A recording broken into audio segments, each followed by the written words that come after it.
Gravando. Boa noite, gurizada.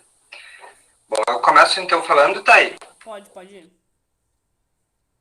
Bueno, gurizada, na última aula de História Geral, foi uma aula sobre principalmente as revoluções do século XIX, revoluções liberais de 1830, a Primavera dos Povos de 1848, e também as unificações tardias de Itália e Alemanha. Hoje a gente vai ver a continuação desse processo, que vai ser o fim do século XIX na Europa, mas que vai ter consequências no mundo inteiro. Então a gente vai ver hoje, principalmente, o que a gente chama de formação do terceiro mundo, com o neocolonialismo, e como se deu essa expansão do capitalismo e as consequências disso para o mundo inteiro. Vai ser talvez um momento da história onde se inicia ou se inicia, quase se consolida o que a gente chama já de uma economia global, de um mundo conectado. E vamos para lá então, vamos embora ver o que a gente vai analisar. Bom, o que foi então esse imperialismo? Lembrem que tem como antecedentes a segunda Revolução Industrial e a formação dos Estados-nação. A segunda metade do século XIX na Europa ocidental e nos Estados Unidos vão atingir um grau de evolução tecnológica impressionantes, com indústria siderúrgica, com metalurgia, mecânica pesada e principalmente com o grande símbolo da Revolução Industrial, que vai ser as ferrovias. As ferrovias vão acabar conectando o mundo inteiro, né? Desenvolvendo então o que a gente conhece como acumulação capitalista, uma acumulação na mão de poucos burgueses, certo? Esse desenvolvimento capitalista vai se desenvolver então associado a um crescimento demográfico das populações europeias. Isso principalmente vai se dar com o avanço da ciência, certo? Que vai conseguir então fazer com que o saneamento melhore nas cidades, com que se diminua algumas doenças que assolavam os europeus até então, e isso vai fazer então com que se gere algumas transformações nessa sociedade, com uma aceleração econômica, principalmente, dos principais países capitalistas. Quem vão ser os principais países capitalistas a formar o que a gente chama de primeiro mundo? Vão ser, na Europa, Rússia, Inglaterra, Países Baixos, a Holanda, né? França, Alemanha e Itália, e fora da Europa, os Estados Unidos e o Japão, que vai ser um país imperialista na Ásia, certo?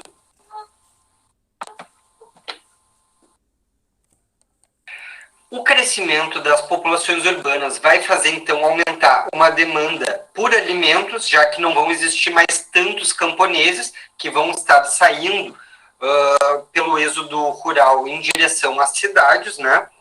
Vai fazer, então, com que se aumente uma demanda por o que a gente conhece também como o crescimento do mercado de massas, sendo os alimentos um desses produtos, além de, por exemplo, roupas, mercados têxteis também, certo?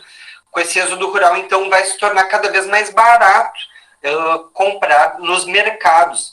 Isso vai ser muito simbólico com a formação do que a gente chama desses mercados de bairro, com esses mercados locais sendo muito importantes. O desenvolvimento da indústria, associado muito à ciência, como eu falei para vocês, principalmente da química, principalmente também de algumas melhoras na física, gerando, por exemplo, como vocês veem na segunda Revolução Industrial, a iluminação pública, que vai ser muito vinculada com o avanço da ciência, o avanço das leis físicas descobertas, vai fazer com que Europa e Estados Unidos aumentem a produção desses artigos industriais e tenham cada vez mais necessidade de consumir mercadorias e matérias-primas do terceiro mundo. Que matérias-primas eram essas? era, por exemplo, o petróleo, que nesse momento não era tão descoberto ainda no Oriente Médio, vai ser na sequência, nesse momento era mais descoberto nos Estados Unidos e também em partes da Rússia. Vai ser também, por exemplo, como vocês viram na aula anterior de Brasil, o segundo império do Brasil, ele é muito vinculado com as exportações do café. E o café era uma matéria-prima muito demandada pelos europeus e pelos países do primeiro mundo. A borracha também vai ser uma grande demanda. Então, Caiu teu áudio.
eu estava falando das matérias-primas que foram muito necessitadas pelos países capitalistas e como, por exemplo, no segundo reinado, o Brasil vai ser um grande exportador de café, por exemplo, que era uma matéria-prima muito utilizada pelos europeus e pelos países do primeiro mundo.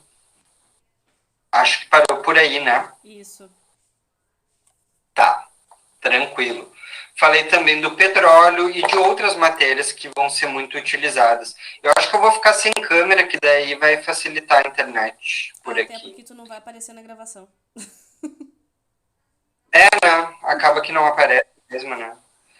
Sim, são livros do lado, Marina. Um deles é o de cima, por exemplo, eu acho bem legal, porque eles são trabalhados bastante pela gente da história, que é um escritor muito conhecido, o Eric Hobsbawm. E ele tem é uma trilogia sobre o século XIX, que ele vem desde a Revolução Francesa e vai até o início da Primeira Guerra Mundial. E ele coloca que a Era dos Impérios vai ser justamente esse período pré-Primeira Guerra Mundial. E o livro de baixo é do revolucionário russo Lenin, que ele vai debater o que é essa etapa do capitalismo, que ele vai chamar de imperialismo, né? Como uma etapa onde o capitalismo está se demonstrando cada vez mais como parte de um processo de monopólio de grandes nações, como eu comentei com vocês. Beleza? São dois livros bem importantes para a gente entender esse momento.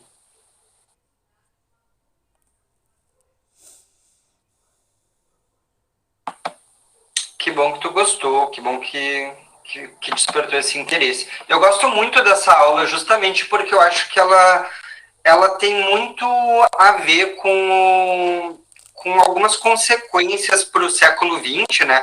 Tanto que a grande consequência que a gente vai ter na próxima aula é a Primeira Guerra Mundial, onde essa competição entre essas nações poderosas vai aflorar de uma maneira em que não haja outra solução senão uma guerra mundial. Então, vai ser o fim do século XIX e o início do século XX, o estopim desse contexto de nações imperialistas vai ser uma guerra mundial, a Primeira Guerra Mundial.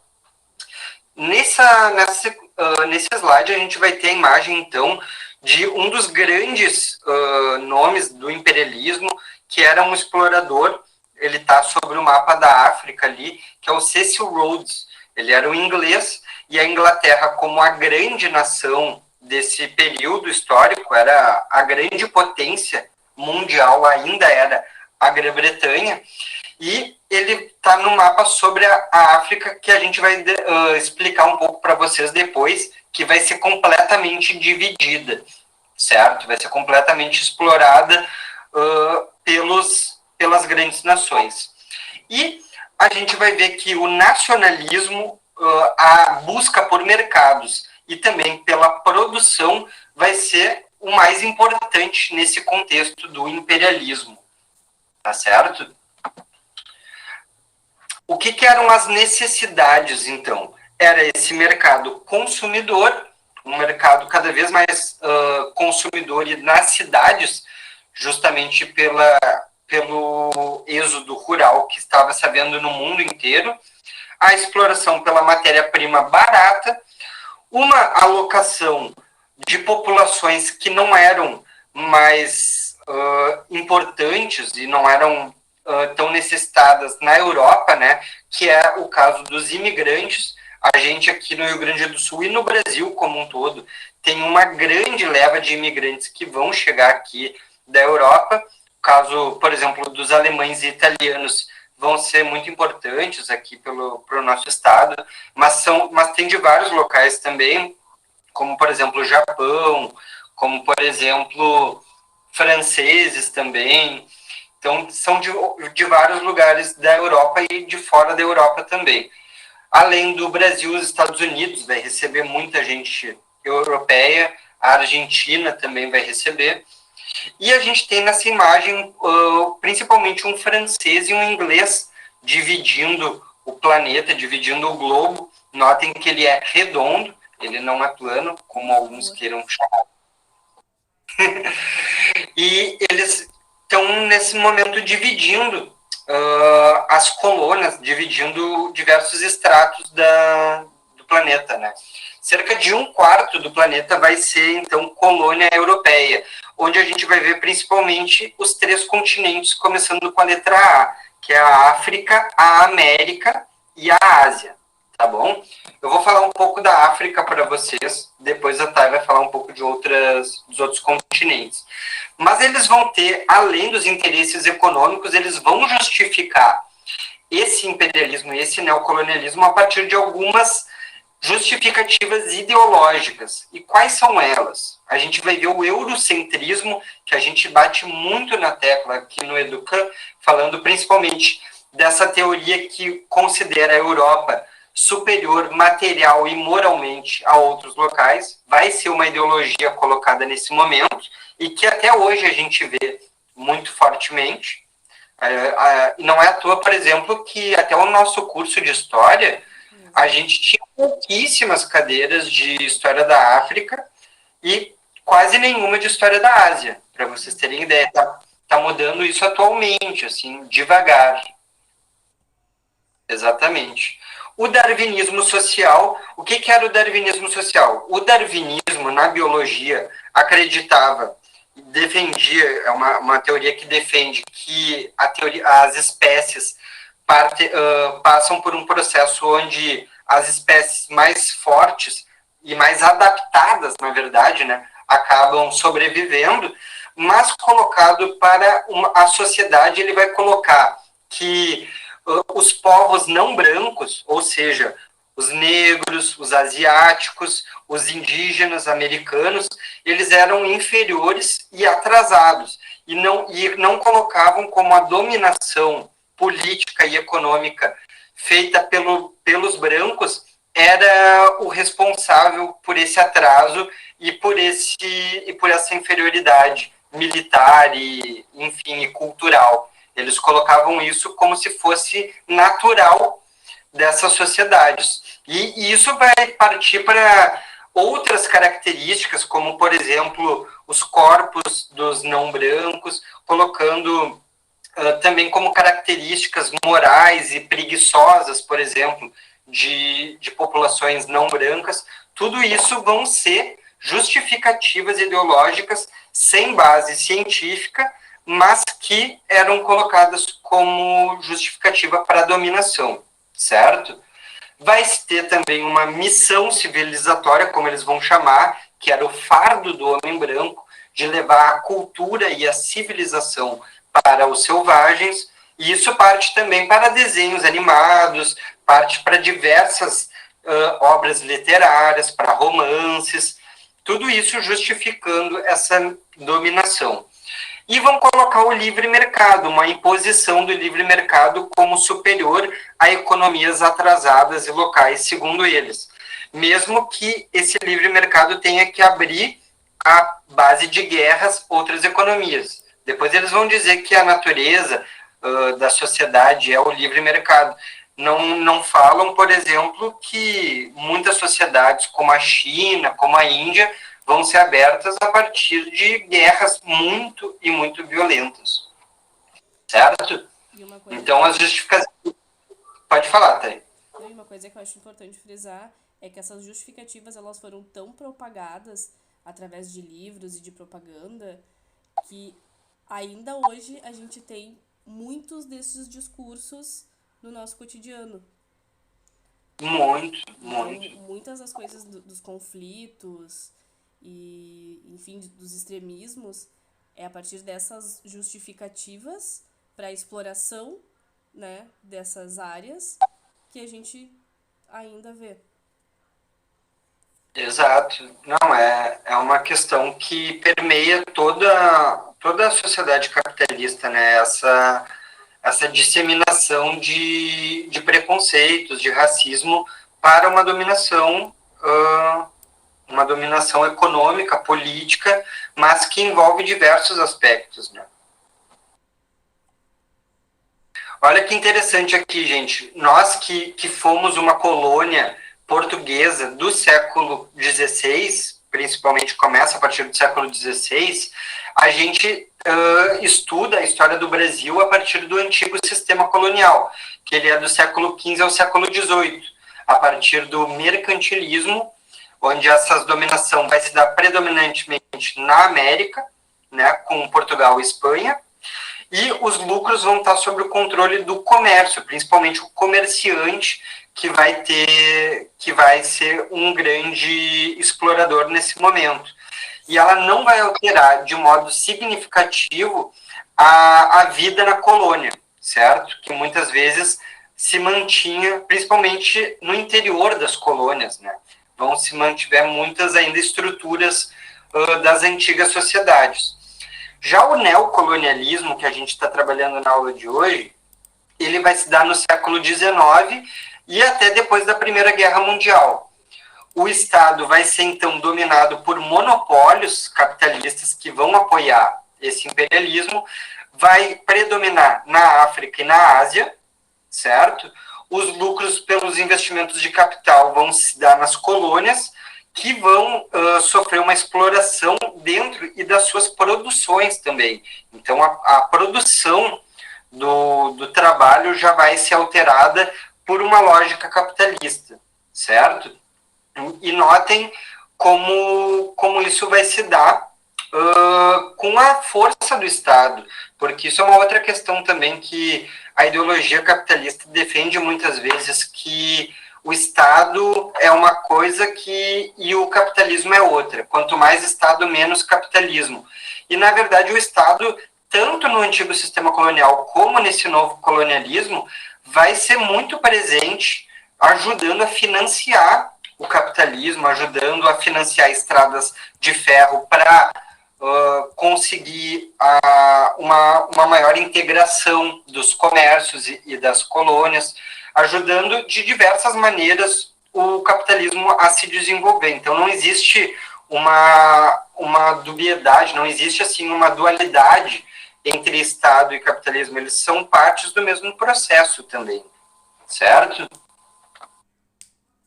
Isso acaba gerando muita dificuldade, às vezes muita confusão para quando existem alguns debates políticos, sabe? Vamos falar rapidinho da África aqui, que a Thay quase não falou ainda, eu tenho que terminar essa parte da África. Mas então, desde o século XV, ela vai ser dominada em alguns portos do litoral, gente.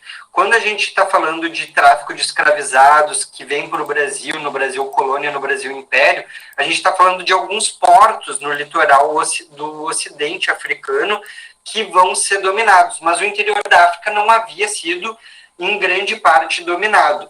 Isso vai se dar principalmente no século XIX. Vai ser o continente que mais vai sofrer com o neocolonialismo e com a imagem que a gente tem hoje da África de um continente, de diversos países muito pobres, de países muito desiguais. É muito a partir daqui que a gente vai ter. Vocês viram já uma história da África na Idade Antiga, na Idade Média, que ela não era de uma África pobre. Ela tem uma história muito rica e muito diversa também. E a gente acaba analisando ela, às vezes, de uma maneira muito pobre. E não é verdade, ela tem uma história muito rica, mas que a partir, principalmente, do neocolonialismo, vai sofrer grandes dificuldades. Uma delas vai ser, como a gente vai ver, a fome que vai assolar o continente. Notem que também as fronteiras da África elas vão ser fronteiras muito arbitrárias, vão ser fronteiras que foram desenhadas no mapa mesmo, fronteiras retas, não respeitando diversidade étnica, não respeitando muitas vezes também a geografia do local. E isso vai fazer com que também se gerem muitos conflitos a partir daí. O Maghreb e a África Ocidental vão ser grandemente dominados pelos franceses, como, por exemplo, na Argélia, em 1830, o Marrocos, em 1844, e o Senegal também. A conquista da Argélia para a França vai durar 40 anos de guerras, vão exigir uma presença do exército de 100 mil homens e vai custar 1,5 milhão de mortes aos argelinos. E eles vão conseguir se livrar da ocupação francesa só no século XX. Tem uma história muito bonita também dessa desocupação, dessa descolonização africana no século XX, que a gente vai ver nas aulas do século XX de Guerra Fria, certo? Na África Oriental, a Inglaterra vai dominar diversas regiões também, como o Egito. Esse ano teve um caso específico que foi um navio que ficou emperrado no canal de Suez, que é um canal que foi construído justamente nesse momento histórico do Egito, em que era necessário para os ingleses uma dominação maior dos mares do Mediterrâneo e do Índico, fazendo com que se crie o canal do Suez, certo? Portugal vai manter suas antigas colônias e a Alemanha vai ocupar parte da África Oriental, Camarões e Namíbia. Tem o Congo belga, que é um episódio muito marcante também, porque, diferente das outras nações, ele vai ser praticamente uma exploração particular do rei Leopoldo II e que vão ocorrer diversas atrocidades no Congo belga. Tem umas fotos aqui bem fortes de fome e também de torturas e mutilações que aconteceram de pessoas que acabavam não sendo escravizadas, mas era basicamente a mesma coisa, era só um outro nome que se dava, e que eram punidas quando a colheita de matéria-prima não era a solicitada.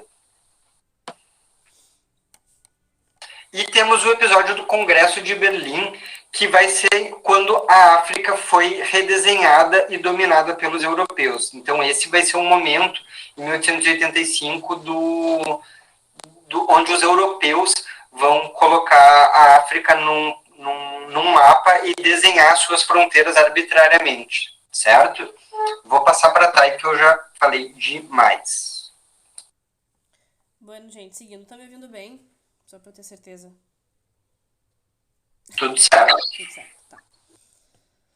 Então, né, a América Latina, ela vai, então, se separar das antigas colônias, né? A Espanha, qual é a situação dela, né? Ela é um país que foi enfraquecido devido aos diversos conflitos que vai enfrentar ali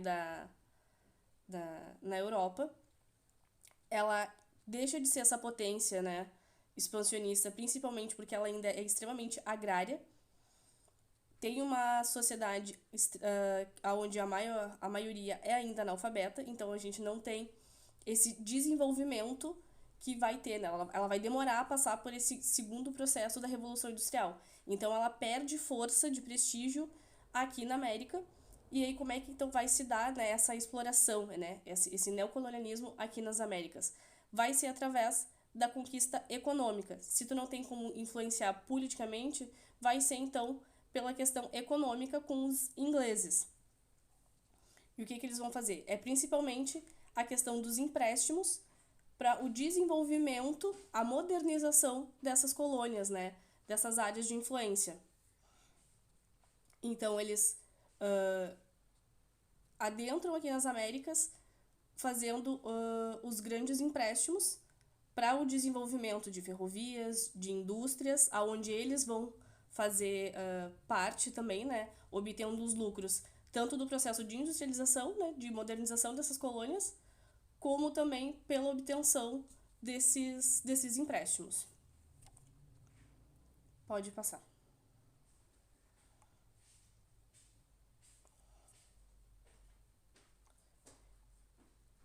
Então, né, vai ser essa rede bancária que ela vai ajudar a controlar, né, a economia do continente.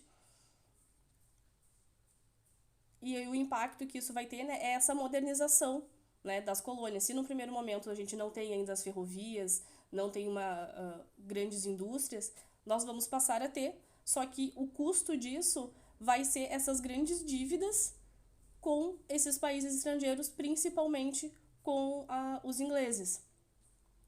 As estruturas, né, as manufaturas artesanais, as tecelagens que vai se ter aqui na América, elas vão falindo, vão fechando devido à entrada desses produtos manufaturados que vão vir, então, né, da Europa. Porque os produtos artesanais feitos aqui nas Américas, primeiramente a gente tem a questão, né, desse rechaço com eles pela questão de serem produtos feitos pelos locais, pelos nativos, porque o que é de fora é mais interessante, e também porque os produtos manufaturados vão entrar de forma mais barata aqui no nosso mercado. O mesmo vai acontecer também lá com a Índia. Pode passar, Marcelo.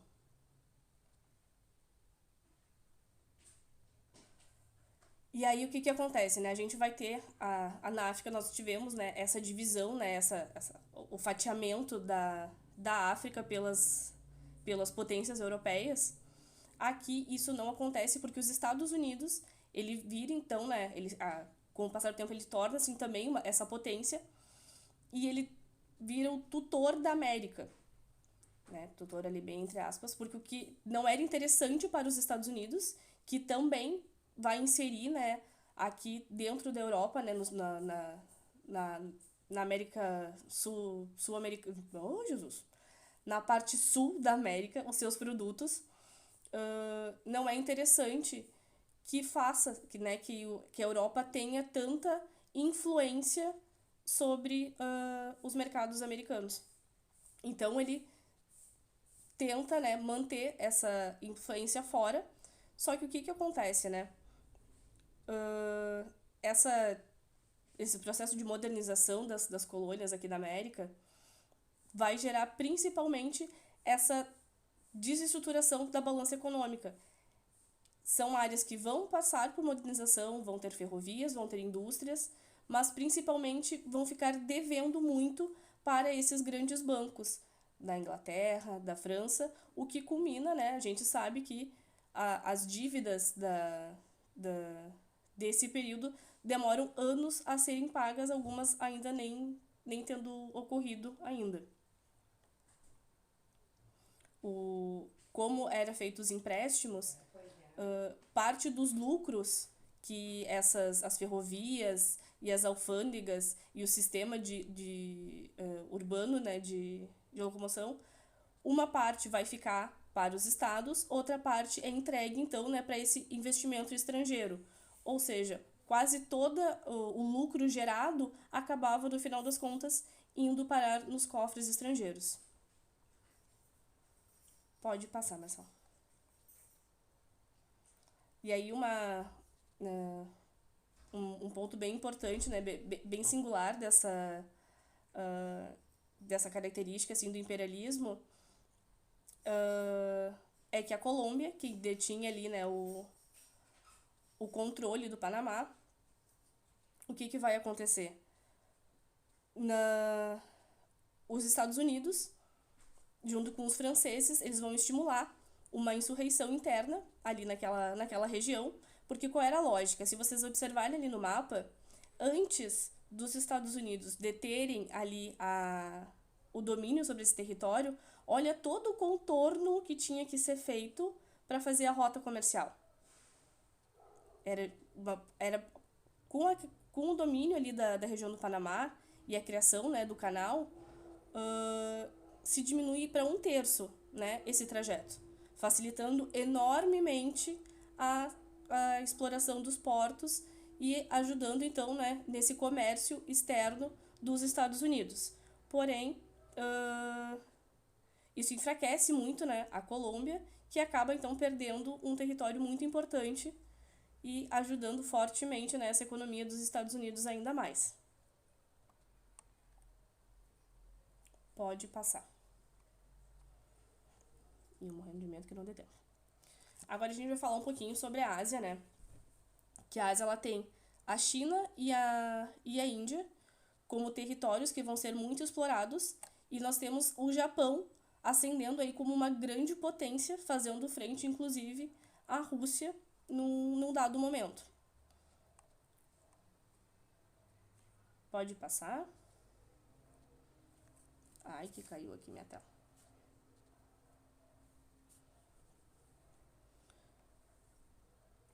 Aqui esse mapa mostra um pouco do como é que foi feita a divisão, né? Porque assim como não foi colocado um mapinha onde os países, né, disseram quais fatias queriam, mas aqui a gente tem um pouco de como é que se dá, né, esse imperialismo na Ásia, né? Quais são os países que vão ter as suas áreas de influência.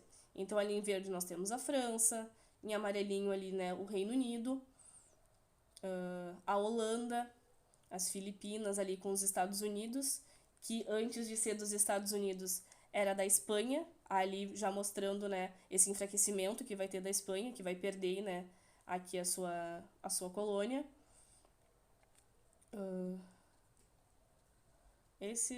E Portugal ali, né, com uma área bem pequenininha.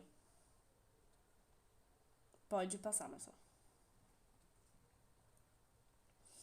O Japão, né? O Japão, ele vai despontar como uma grande potência na Ásia.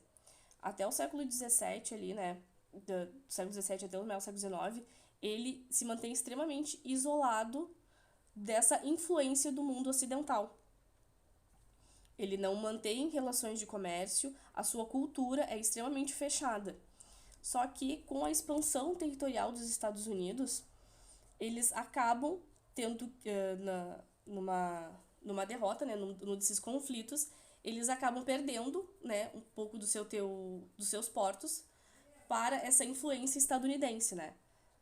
Os Estados Unidos conseguem, então, controlar 2 portos, fazendo com que, assim, comece a ser inserido no território do Japão essa influência dessa modernização, dessa europeização da sociedade. E o que acontece, né? São 2 frentes que vão ficar uma favorável a manter o conservadorismo, né? A um Japão mais feudal, voltado mais para a agricultura, para uma indústria de subsistência, e o outro já voltado mais para a absorção, né, dessa política de europeização, de modernização, de passar, então, né, por esse momento da segunda revolução industrial. Obviamente, quem acaba ganhando, né, é o lado que vai preferir, então, né, esse processo de modernização. Isso culmina com o enfraquecimento, né, desses senhores rurais e com o fortalecimento do imperador. Até que, num dado momento, né, além da influência dos Estados Unidos, nós também teremos ali a pressão externa de França, Inglaterra e Rússia, que vai, então, né, fazer com que boa parte dos portos acabem sendo abertos para esse comércio, que, se num primeiro momento não é visto com bons olhos, depois acaba fortalecendo bastante o Japão essas trocas comerciais. É passado por várias reformas, né, que vai se vai ser conhecido como a Era ou Revolução de Meiji. Só que essas reformas, né, novamente, né, esse capital, ele não vai ser distribuído igualmente. Não vai dar tempo. É principalmente essas reformas vão ajudar um seleto grupo, né, de burgueses ali dentro do Japão, que vai ser quem vai dar início, né, a ser principalmente alavancado nesse processo de modernização do Japão. E eu falo o resto semana na segunda-feira. Eu acho que é isso, né, tá? E depois a gente vê daí as consequências. Mas acho que chegamos até o Japão, pelo menos. E a gente sabia que era muita coisa também, né? Vamos deixar só esse gostinho, daí na sexta a gente vem para terminar e da Primeira Guerra Mundial também, então. Acho que é isso, né? Feito, gente. Alguma dúvida? Ficou alguma dúvida, gurizada? Falamos pra caralho hoje, né? Mas é uma aula que tem muita questão, mas a gente também não quer deixar vocês com dúvidas. Tá certo. Então na sexta a gente volta. Sexta a gente volta com o Sextou da História. Sextou da História em trio. Aqui foi. Eu vou fechar vocês, meninos, para abrir a tela da apresentação. Estão me ouvindo bem, pessoal? Eu só não vou conseguir pegar as respostas aí. Se os guri puderem conferir o bate-papo aí pra mim, por favor. Deixa pra nós que a gente te dá o toque, tá? Feito. Então, boa noite, pessoal. Tudo certo com vocês? Vamos retomar, então, né, a nossa aula passada. A gente falou um pouco, então, sobre o imperialismo, conceitos, a partilha ali da África, a influência aqui na América, e paramos ali na Ásia, né? Aqui mais precisamente ali na potência que vai se tornar o Japão nesse contexto. Podemos passar lá pro... Acho que estava no primeiro slide de Japão ainda, né? Isso aí. Então a gente falou, né, sobre o conflito dos Estados Unidos e o Japão, que culmina com a abertura dos portos e o início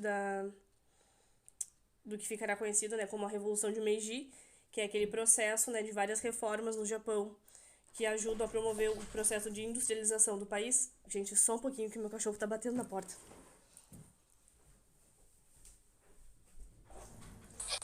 Questões técnicas, gente. Esse é o ensino à distância. Não precisa pedir desculpa, fique tranquila. Voltando. Que é um processo, então, de várias reformas que vai impulsionar essa industrialização ali no Japão, tornando, então, ele nessa potência do Oriente. Vai ser investido pesadamente em questão da ferrovia e na navegação, que vai ajudar depois no conflito que o Japão vai ter com a Rússia. Vai ser investido também bastante na mineração. Só que o que acontece? Esses investimentos, o lucro, né, o capital desses investimentos, ele vai ficar principalmente na mão de um seleto grupo ali do Japão, né, ocasionando, né, essa desigualdade social que a gente vai ver ao longo do tempo. Ai, tô falando muito rápido, deixa eu respirar. Então, né, já no final do século XIX, pode passar o slide, Marcelo, desculpa. Já ali no final do século XIX, né, a gente vai ter uma diluição dessas estruturas agrárias e feudais, impulsionando, né, essa manifestação das pretensões imperialistas do Japão ali no continente asiático. A gente vai ter em 1994 a declaração de guerra entre a China e o Japão, aonde a China acaba perdendo, então, né, a ilha de Taiwan para o Japão, o que começa a sedimentar cada vez mais, né, essa potência que se torna o Japão frente do contexto imperialista. E vai ser, então, nesse momento que as demais potências ali da Europa vão se dar conta, né, dessa força que está ganhando, então, o Japão, culminando depois, né, com a participação dele na partilha que vai ser do território chinês. em 1904, o Japão ataca a Rússia para dominar ali, né, pegar a posse, então, da Coreia e da Manchúria, importantes rotas comerciais, né? E a Rússia, que até então, né, é uma nação muito forte em questões bélicas, vai sofrer uma derrota, é a primeira derrota, né, que a Europa sofre frente à Ásia, e então solidifica de vez a ilha do Japão como uma potência imperialista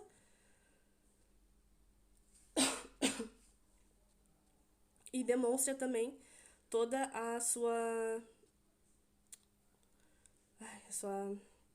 o seu poder de estratégias militares e de conflito.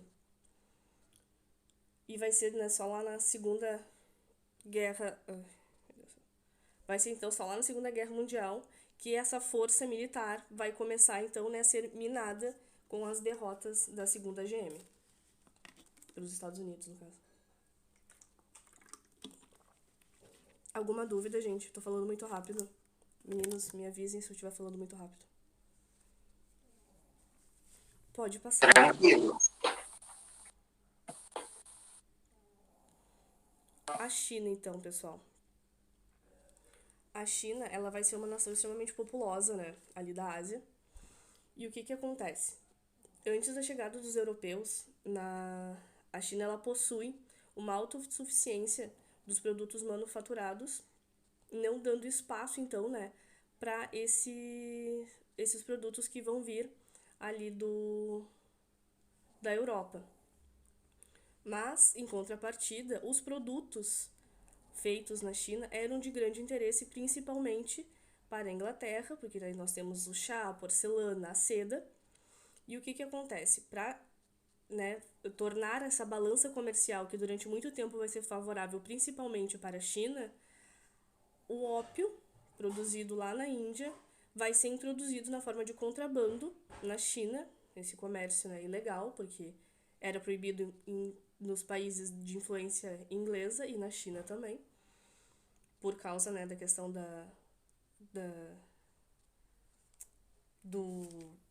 de causar dependência. Então, ao começar a introduzir esse comércio do ópio, a gente vai ter um enfraquecimento muito grande, né, da economia e da estabilidade política da China, porque os consumidores desse ópio, eles acabam, a maior parte deles, né, se tornando, então, dependentes do narcótico, da planta, e levam, então, né, as suas famílias, as suas estruturas à falência, o que causa essa desestabilização da balança comercial, né, tornando, então, né, favorável para as investidas estrangeiras, principalmente, né, da coroa britânica. E o que acontece? Pode passar, Marcelo.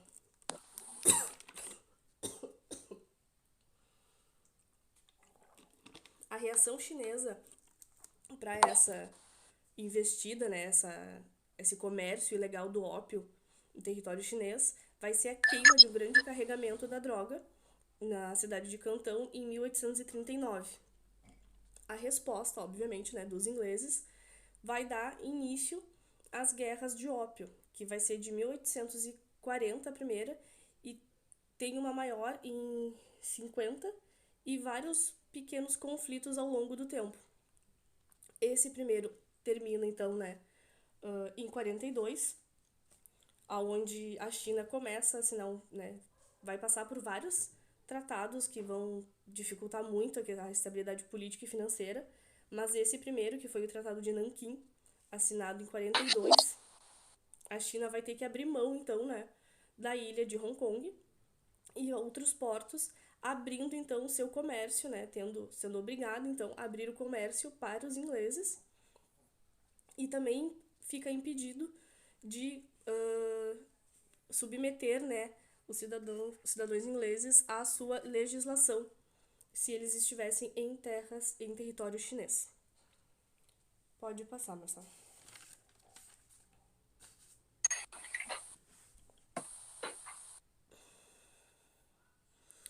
essa interferência estrangeira, né, principalmente da Inglaterra, ela gera, então, né, um descontentamento muito grande na população chinesa, dando origem a diversos levantes e movimentos, insurreições, que vão ocorrer por todo o território chinês.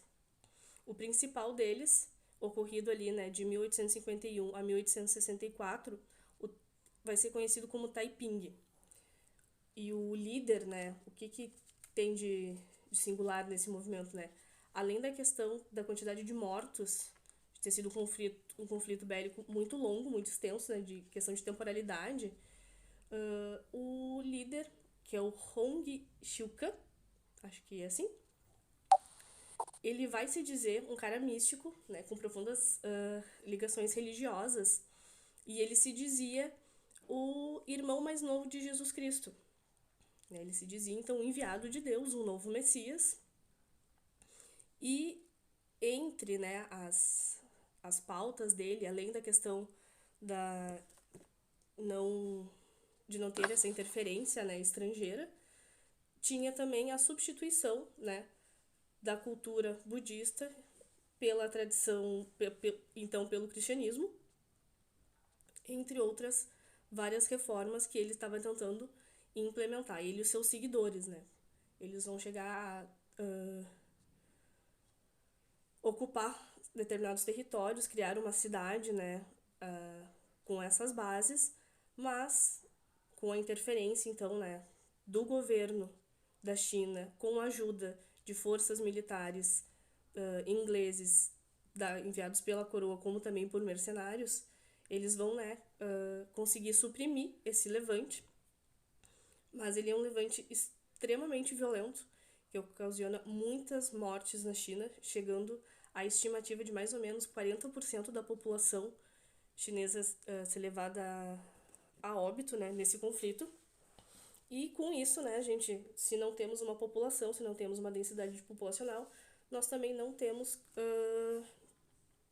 uma estabilidade política nem econômica nesse contexto, facilitando enormemente, então, né, para que as forças estrangeiras, aí agora não só, né, da Inglaterra, como também França e Rússia e o Japão, consigam intervir ainda mais, então, né, ali no território chinês.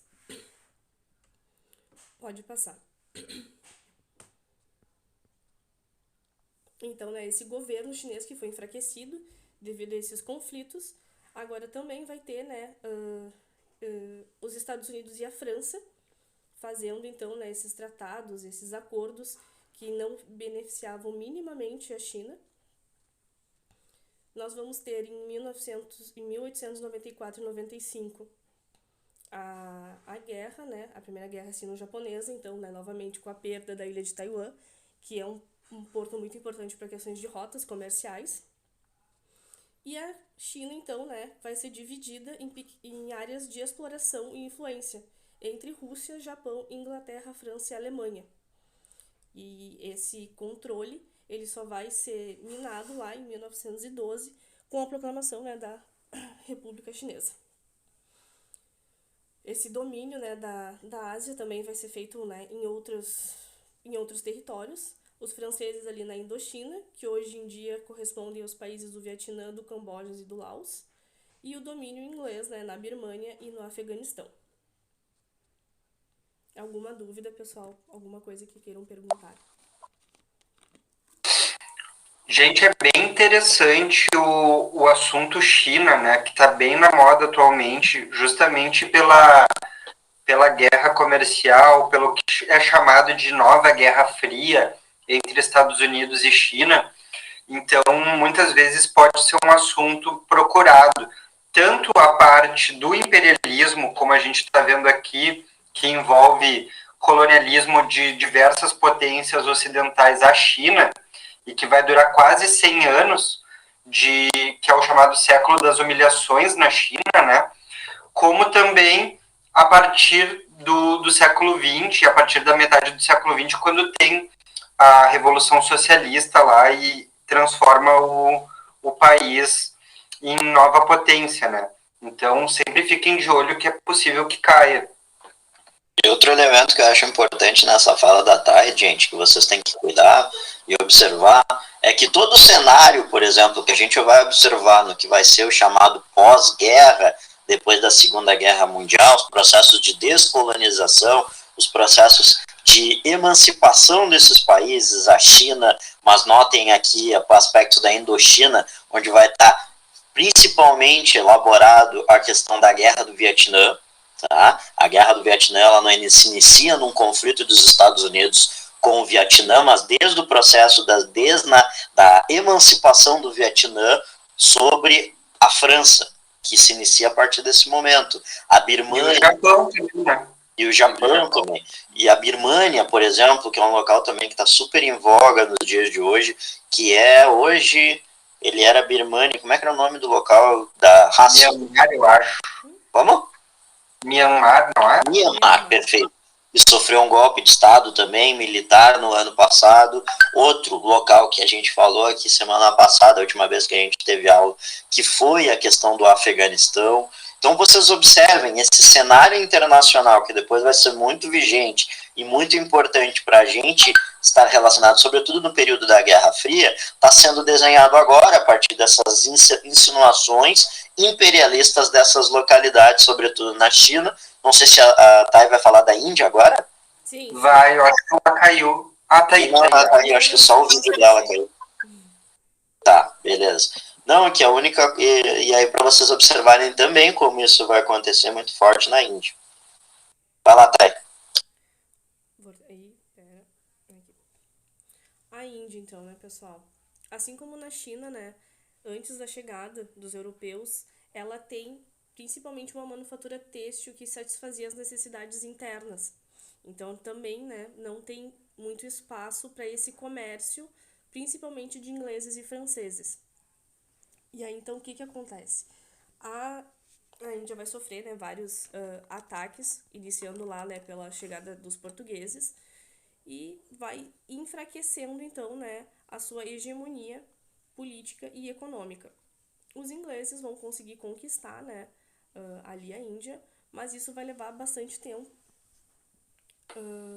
e vai ser principalmente pelo enfraquecimento da indústria artesanal que tem ali. Então, se num primeiro momento esses produtos feitos da Índia eles suprimem, né, essa necessidade interna, com a inserção aos poucos da produção têxtil vindo da Inglaterra por um preço mais barato, mais acessível, vai enfraquecendo as tecilagens e levando então essas estruturas autossuficientes a se desmantelarem. Então essas famílias, essas aldeias que viviam então dessas produções, elas vão sendo levadas à escassez. E principalmente uma coisa muito forte na Índia é a questão da fome. Isso é algo muito singular nesse contexto, porque ainda ali no século XX nós vamos ter várias epidemias e doenças ocasionadas pela fome e pela pela falta de investimentos em saneamento. Porque se na China nós tínhamos uma questão de, além da inserção dos produtos, né, visão de um mercado, também era visto ali na China um cenário bom para investimentos na questão dos transportes e da industrialização. Aqui na Índia a gente não vai ver tanto isso. É principalmente uma exploração do mercado em si e da mão de obra e das matérias-primas, né? Então, não tem tanto investimento assim para modernização como a gente viu em América. Na América, nós vimos que a inserção do imperialismo vai ser através de banco e dessas indústrias, né, vindas de fora, gerando os empréstimos. Aqui na Índia vai ser principalmente o mercado, mão de obra e a exploração das matérias-primas.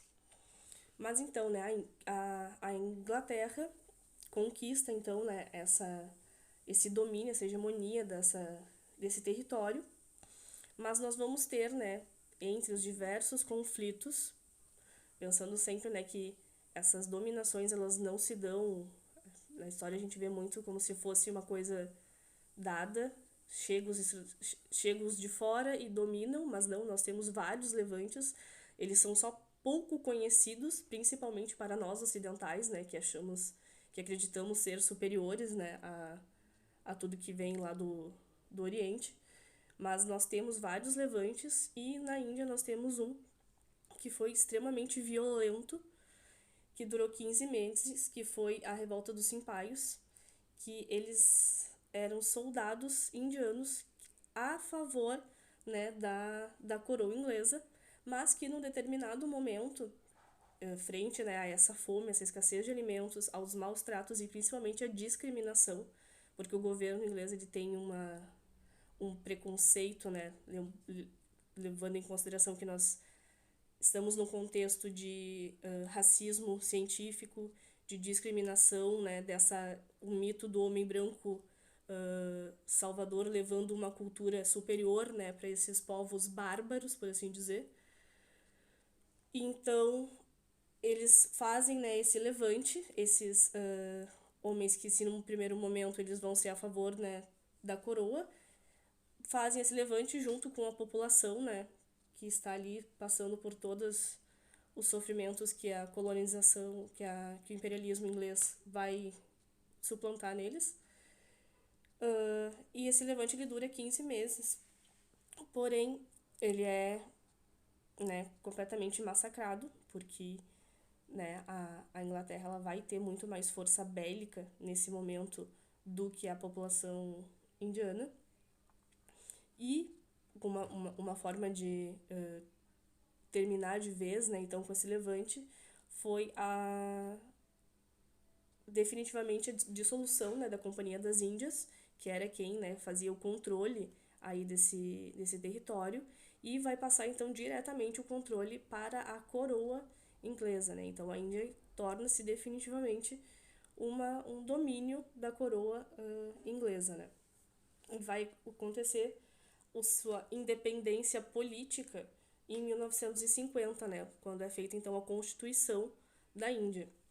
Mas aí a gente tem que levar em consideração que se é feita essa independência política, a gente tem que pensar em questões econômicas se realmente acontece, né, essa independência. Quais são as estruturas, quais são as indústrias que nós temos lá na Índia?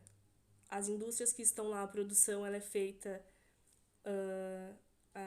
o seu capital, né, os seus lucros, fica na Índia ou é mandado para fora porque são nessas multinacionais? É algo que a gente tem que pensar que é muito característico desse momento. Esses países, esses territórios que eles foram, então, né, enfim, impactados pelo imperialismo, né, dessas potências europeias, pelos Estados Unidos e pelo Japão. Esses países, né, se tornaram então independentes, mas as suas economias, na maior parte do tempo, elas ainda são extremamente frágeis em relação a esse impacto de fora. Né? Nós temos muitas multinacionais, muitos empréstimos, né, que foram feitos deste período que ainda impactam o cotidiano dessas populações. E é isso que é o final, mais ou menos, né? O impacto que o imperialismo traz, então, para essas sociedades. Essa dissolução, né, definitiva dessas estruturas que se tinham, né, na na China, aqui na América, na África. Se eram estruturas, né, autossustentadas que mantinham essas relações diferentes com o capital, com a intromissão do imperialismo nesses territórios, é completamente devastado essas estruturas, essas organizações políticas e econômicas, e nós não temos uma balança favorável para esses territórios, né? O imperialismo prova que essas potências foram as únicas, por assim dizer, favorecidas, né, nesse contexto. Pode passar, Marcelo. E como eu já disse para vocês, né, a fome, a Índia ela sofre muito com a questão da fome, gente. Ainda hoje nós temos, né, vários casos de óbitos, né, por morte. E a questão, né, do saneamento, se nós não temos um saneamento, se nós não temos investimento em saneamento básico, obviamente nós não vamos ter uma saúde, né, decente, o que ocasiona, então, né, várias epidemias por doenças, por fome. Um corpo que não é alimentado não é um corpo que consiga se manter em condições precárias, né? Então, isso é uma marca muito importante dessa questão do imperialismo, né? Essa completamente uma perda concreta, assim, da relação com o outro, da importância principalmente do capital, do lucro, do dinheiro, em detrimento da essência humana. Essa foto sintetiza bastante essa relação que nós vamos ter nesse contexto e que, infelizmente, a gente ainda carrega, né, muito na nossa sociedade. Pode passar. Então, né, o que é o legado do imperialismo aqui, né? A destruição, né, dessas sociedades milenares, como eu já tinha dito, o detrimento, né, dos seres humanos em relação ao capital, essa solidificação, assim, dessa noção de o Ocidente melhor do que o Oriente, as desigualdades sociais, né, as dívidas externas que demoraram anos e anos para serem pagas, algumas ainda nem foram, a bancarrota de alguns países, de alguns territórios, a exploração, né, da mão de obra nesses territórios. E eu acho que é isso. Alguma dúvida, meninos? Contribuam com algo? Falei muito rápido. Não, acho que foi perfeito, Thay. Acho que foi ótimo. Esse é o último slide mesmo. Vamos ver o que a galera acha. Eu só queria dar uma palavrinha de uma coisa, gente. O imperialismo em si nunca terminou, na realidade, né? A gente vai trabalhar de um momento... algumas pessoas trabalham com a ideia de neo-imperialismo, a partir principalmente do que a gente vai conhecer como o fim da Guerra Fria, mas o que a gente observa é que essa exploração, se ela não é oficialmente de uma maneira como, por exemplo, a partilha da África, ela se mantém de diversas formas, do continente africano, né? Aqui no Brasil isso fica muito evidente quando a gente tem abertura, principalmente do aspecto do neoliberalismo, da abertura de um comércio internacional para empresas de primeiro mundo praticamente realizarem, sobretudo com mão de obra muito mais barata. A própria Índia é um exemplo disso, a quantidade de telemarketing que viram que dentro da China e da Índia, por exemplo, que se tinha uma mão de obra muito mais barata, acabaram por se utilizando dessas mãos de obras. Isso é uma forma de imperialismo também. Isso é uma forma de tu retirar capital e mão de obra. Essas pessoas não têm o mínimo, como é que a gente pode dizer, o mínimo proveito desse dinheiro, desse lucro que está sendo realizada por essas multinacionais. O capital não se mantém dentro do que a gente conhece como essas unidades nacionais. O capital, quando acontece, por exemplo, do Brasil, vinha aqui uma multinacional,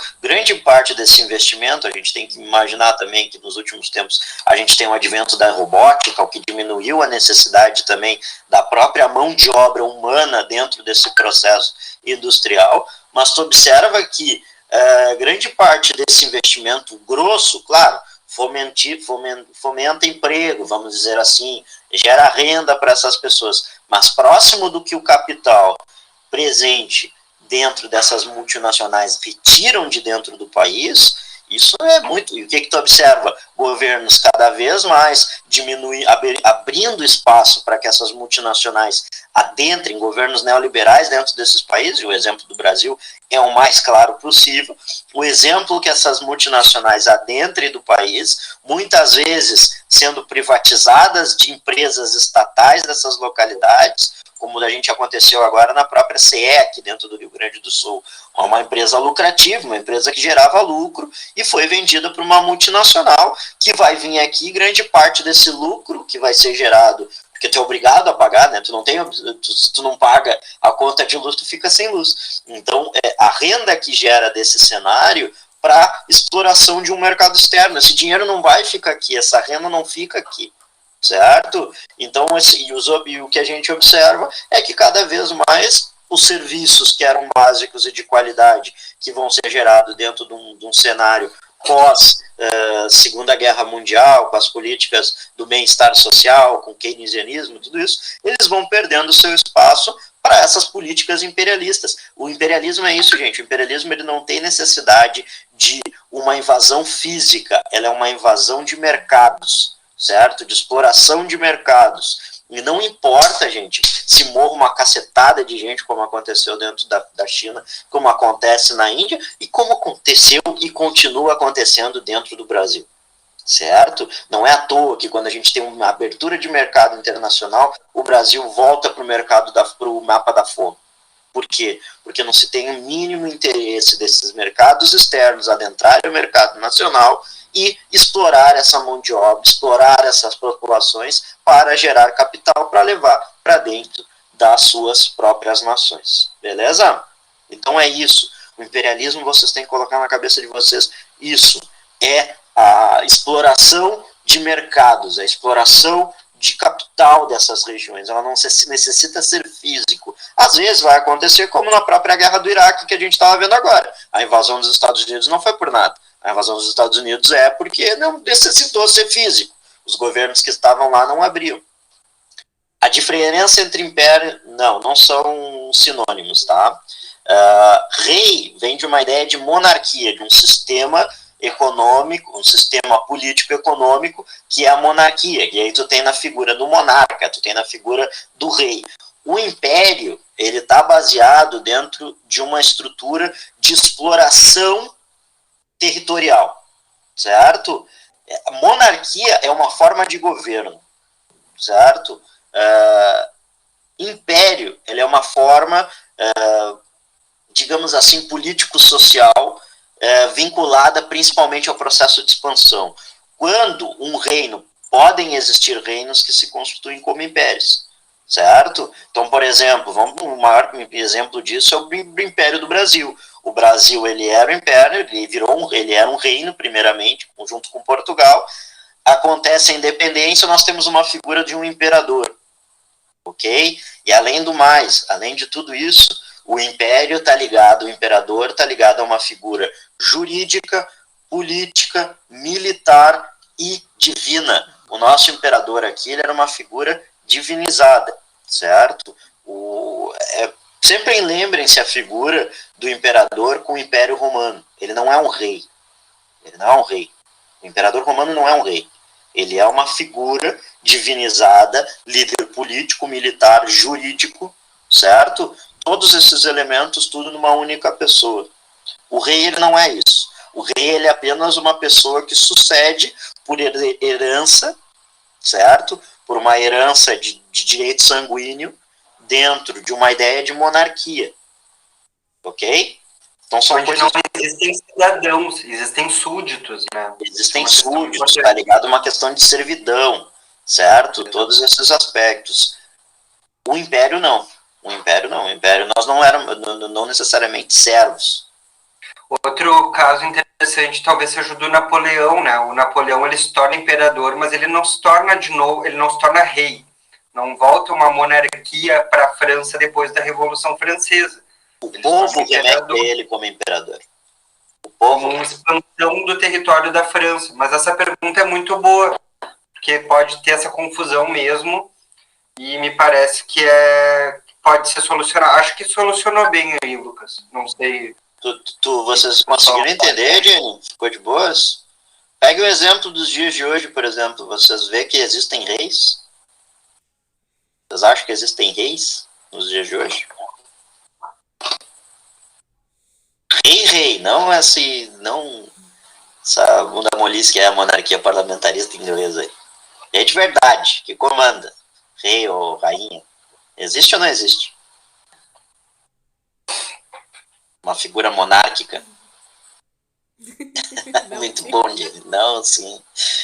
Sim, gente, nós temos vários locais que têm reis. A Arábia Saudita, por exemplo, é uma figura onde existe uma monarquia. Mas eles não têm um aspecto expansionista, por exemplo. Eles não se expandem, mas existe uma família real lá. Inclusive, a gente pode dizer que a Arábia Saudita é um absolutismo. Outro exemplo que a gente tem de absolutismo no mundo, que a gente normalmente não se toca, e aí não é uma monarquia, mas é um absolutismo, é o Vaticano. O Vaticano é um absolutismo. E o Vaticano é um Estado, né? O Vaticano é um Estado independente. E ele é absolutista, sobre na figura do Papa. Certo? Mas daí não dá para dizer que é rei. Aí tem outros aspectos, que ele não é herança divina, digamos assim. Não é sucessório a partir de uma herança de herdeiro sanguíneo. A gente pode trabalhar com a ideia, por exemplo, que a dinastia, e aí aí eu quero que o Marcelo Attai me ajude, mas na Coreia do Norte, por exemplo. A Coreia do Norte é um caso complexo, porque ela é uma família, ela é uma dinastia, né? A dinastia Kim. É o avô, o pai, e hoje é o bruxinho lá, o Kim Jong-un. É, né? Kim Jong-un. É uma espécie de monarquia. Vamos lá, gurizada? Vamos seguindo? Kim Kardashian. Praticamente, a família Kardashian é uma... praticamente. É quase um império. É um império. Keep Up to Kardashians. Grande programa, sou um grande fã, inclusive. Certo, gurizada? Grande Júnior, grande... Acréscimo. Acabou, gente. Acabou a primeira parte, meus flores.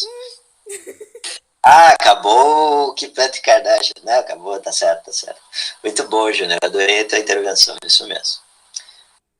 Gente, vamos